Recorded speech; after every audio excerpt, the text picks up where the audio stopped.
आप कौन बोल रहे हैं? मैं डीजीपी बिहार बोल रहा हूं, गुप्तेश्वर पांडे। नमस्कार, आप देख रहे हैं न्यूज 111 और मैं हूं आपके साथ निर्भय किशोर और मेरे साथ है मेरे सहयोगी विक्रांत। देश में लॉकडाउन को लेकर के जैसे जैसे स्थिति आगे बढ़ती जा रही है, डीजीपी गुप्तेश्वर पांडे शुरुआत से ही काफी सक्रिय दिख रहे हैं। उनकी सक्रियता के साथ साथ वो अपने पुलिस प्रशासन के जो कर्मी हैं उनको भी लगातार हौसला अफजाई कर रहे हैं और इसके लिए अब वो लोगों से बात भी कर रहे हैं। जो भी अधिकारी हैं, जो भी कर्मी हैं, उनको सीधे डीजीपी का फोन जाता है और उसके बाद वहां की स्थितियों का हाल जानते हैं। क्या कुछ स्थिति चल रही है, कैसे वो लोग ड्यूटी कर रहे हैं और उनको तकलीफें किस तरीके की हो रही हैं। हमारे साथ हैं हमारे सहयोगी विक्रांत। हम सीधे विक्रांत से जुड़ेंगे।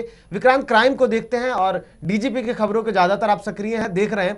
विक्रांत, डीजीपी गुप्तेश्वर पांडे लगातार लोगों से बात कर रहे हैं, जो कि कर्मी हैं, पुलिस कर्मी है, उनसे बात कर रहे हैं, उनकी हौसला अफजाई कर रहे हैं, बैठकें कर रहे हैं और साथ ही साथ जो पुलिस बैरक जो है वहां पे औचक निरीक्षण करते हैं, उनकी स्थितियों को देखते हैं। कैसे देखते हैं आप? बिल्कुल, देखा जाए एक तरह से निर्भय तो जो हमारे डीजीपी हैं उस सही में जितने भी पुलिसकर्मी हैं उनको मनोबल बढ़ा रहे हैं। खास करके जिला में जितने पुलिस पदाधिकारी है, चाहे वो एसडीओ रैंक के माफ़ कीजिएगा, चाहे वो डीएसपी रैंक के हो या एसपी रैंक के हो या सिपाही रैंक के जो भी अधिकारी हैं, उनसे फ़ोन पे बात किया जा रहा है और फ्रेंडली दोस्त की तरह उनसे बिहेव भी किया जा रहा है। और साथ में उनसे ये पूछा जा रहा है कि किस चीज़ की कोई चीज़ की अगर कमी है तो वो डायरेक्ट मुझे बता सकते हैं, या कोई भी अगर आपको समस्या आता है तो डीजीपी से डायरेक्ट आप बोल सकते हैं, कोई भी आपको प्रॉब्लम जो भी है। निर्भय, तो जिस तरीके से आप ये देख रहे हैं, लेकिन हम आपको एक तस्वीर दिखा रहे हैं डीजीपी की है, लेकिन डीजीपी ने कैसे बात किया हमारे साथ, हमारे हाथ एक वीडियो लगी है, माफ कीजिएगा, एक ऑडियो लगी है और वो ऑडियो हम आपको सुनाते हैं जब उन्होंने बांका में एक पुलिसकर्मी से बात की। हेलो, मैं डीजीपी बिहार गुप्तेश्वर पांडे बोल रहा हूँ। जैन सर। कहाँ ड्यूटी है आपकी? सर मेरी भदेल चेक पोस्ट पे है, एनटीपीसी थाना। लॉकडाउन को ठीक से आप लोग चला रहे हैं? जी सर। और नाजायज जो गाड़ी लेकर चल रहे हैं, नाजायज घूम रहे हैं, उन लोगों को आप रोक टोक कर रहे हैं? जी सर, जो बिना मतलब के चल रहे हैं, जैसे लफंगे हो गए, उनको सर किसी को पीटा भी जाता है, किसी को उठक बैठक भी हम लोग करवाते हैं।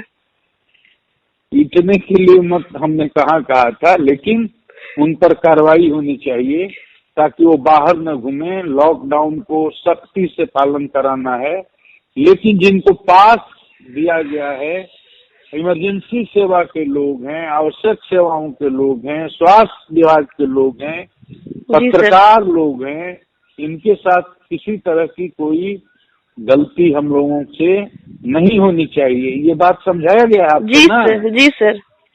अच्छा, और बताइए कैसा लग रहा है? अभी तो बहुत कठिन समय है। जी सर। आपका नाम क्या है? कविता कुमारी, सिपाही संख्या 747। सिपाही संख्या 747, कैप्टन कविता कुमारी। जी सर। तो कहाँ आपकी पोस्टिंग है? एनटीपीसी थाना कहलगांव, भागलपुर। अच्छा, तो वहाँ चेक पोस्ट पर मुस्तैद है। क्या क्या परेशानी आप लोगों को होती है? सर परेशानी तो मतलब ज्यादा नहीं होती है, लेकिन ये थोड़ा गांव का इलाका है तो लोग यहाँ, और एनटीपीसी है तो यहाँ इमरजेंसी ड्यूटी उन लोग की रहती ही है, तो वो लोग जाते ही हैं। और कुछ लफंगे होते हैं वो तो घूमते ही रहते हैं, कितना भी आप मना कीजिए। हमारे सामने आते हैं तो मास्क लगा लेते हैं और चले जाते हैं तो खोल लेते हैं। नहीं, तो हमें किसी भी लफंगे को घूमने नहीं देना है। लॉकडाउन के नियमों का सख्ती से पालन करना है।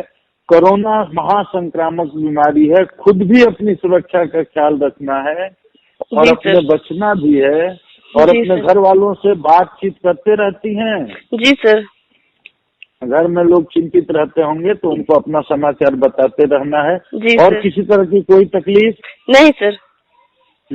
कोई अगर तकलीफ हो तो आप अपनी बात पुलिस मुख्यालय का नंबर है, उसके माध्यम से मेरे तक पहुंचा सकती हैं। और महिला जितनी भी महिला पुलिसकर्मी हमारे विभाग में है, सिपाही हैं या कोई अधिकारी हैं, उन लोगों के बीच में जागरूकता भी फैलाने का काम करना चाहिए, उन लोगों को भी बताना चाहिए। और मेरी तरफ से आप जितनी भी महिला पुलिसकर्मी इस संकट की घड़ी में अपनी ड्यूटी पर इतनी मुस्तैदी से तैनात हैं, बिहार की 12 करोड़ जनता का प्यार आशीर्वाद आपके साथ है और मेरी पूरी ताकत आप लोगों के साथ है।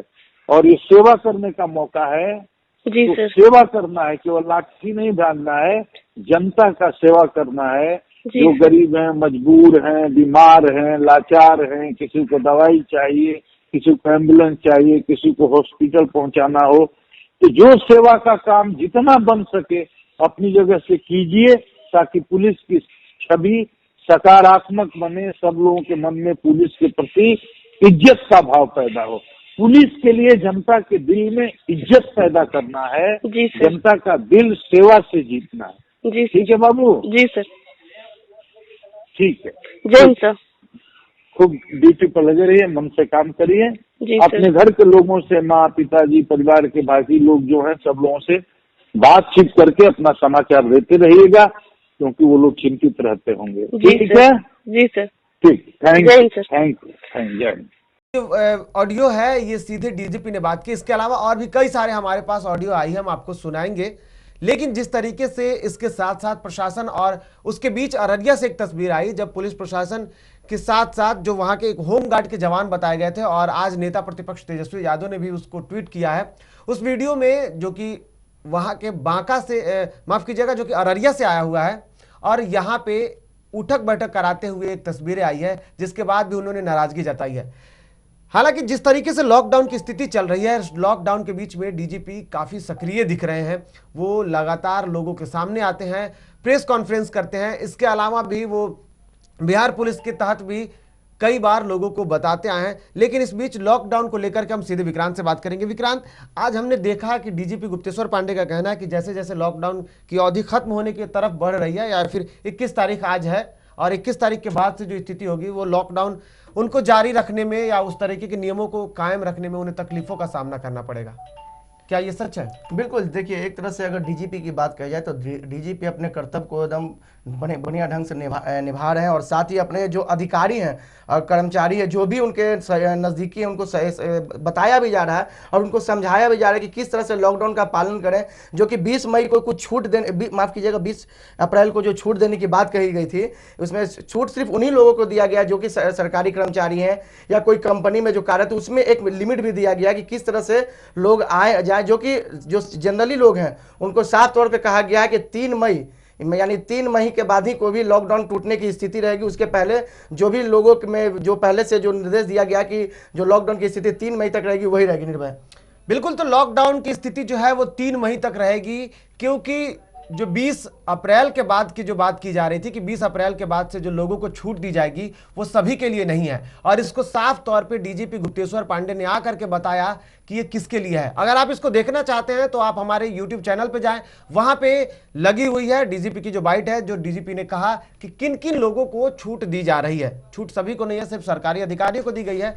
लेकिन 3 मई के बाद से, हालांकि अब तक जो स्थिति बताई जा रही है, जिस तरीके से केंद्र सरकार के जो आदेश है, प्रधानमंत्री नरेंद्र मोदी ने जिस तरीके से जो आह्वान किया था, इसके तहत 3 मई तक यह अवधि बढ़ाई गई है। और इसके बाद आगे स्थिति क्या होगी, इस पर अभी किसी तरीके के खुल करके जो बातें हैं वो सामने नहीं आई है। लेकिन डीजीपी लगातार सक्रिय हैं और अपनी सक्रियता दिखा रहे हैं। पुलिस प्रशासन के जो लोग हैं वो लगातार जुटे हुए हैं और अपने कामों को बखूबी निभा रहे हैं। और इस बीच डीजीपी का जो प्रोत्साहन है वो जरूरी भी है, और इसके लिए न्यूज़ 111 भी डीजीपी साहब का स्पेशली धन्यवाद देता है कि, और साथ साथ जो भी पुलिसकर्मी कोरोना योद्धा के रूप में सड़कों पे घूम रहे हैं, जो लोगों की सुरक्षा के लिए जुटे हुए हैं, उनको सैल्यूट करता है। लेकिन खासकर आपसे, आप सभी से निवेदन है कि लॉकडाउन की स्थिति में लॉकडाउन के नियमों का पालन करें। सरकार के द्वारा जो भी एडवाइजरी दी जा रही है उनका बखूबी पालन करें, सड़कों पर ना निकले, खास करके कोरोना योद्धा के लिए चुनौती ना बने। नमस्कार।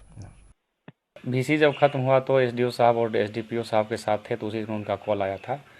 तो वो लॉकडाउन और सरकारी निर्देश के संबंध में जानकारी लिए, तथा इसके साथ ही घर परिवार के सभी सदस्यों के स्थिति परिस्थिति के बारे में, इस कोरोना महामारी में कैसे वो लोग रह रहे हैं, इस संबंध में उनके द्वारा एक परिवार की तरह सलाह दिया गया और निर्देश दिया गया।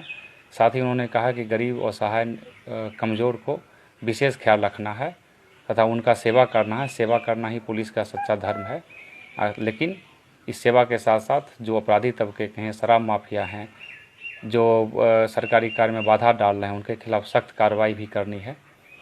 यही उनका कहने का मुख्य रूप से ये उद्देश्य था। सर के द्वारा इस तरह से प्रोत्साहन से सभी पुलिसकर्मी के बीच में एक इस तरह का संचार हुआ है कि हमारे राज्य के पुलिस के मुखिया हम लोगों के परिवार से लेके सभी चीज़ के सुविधा का ध्यान रख रहे हैं। यही बहुत बड़ी बात है।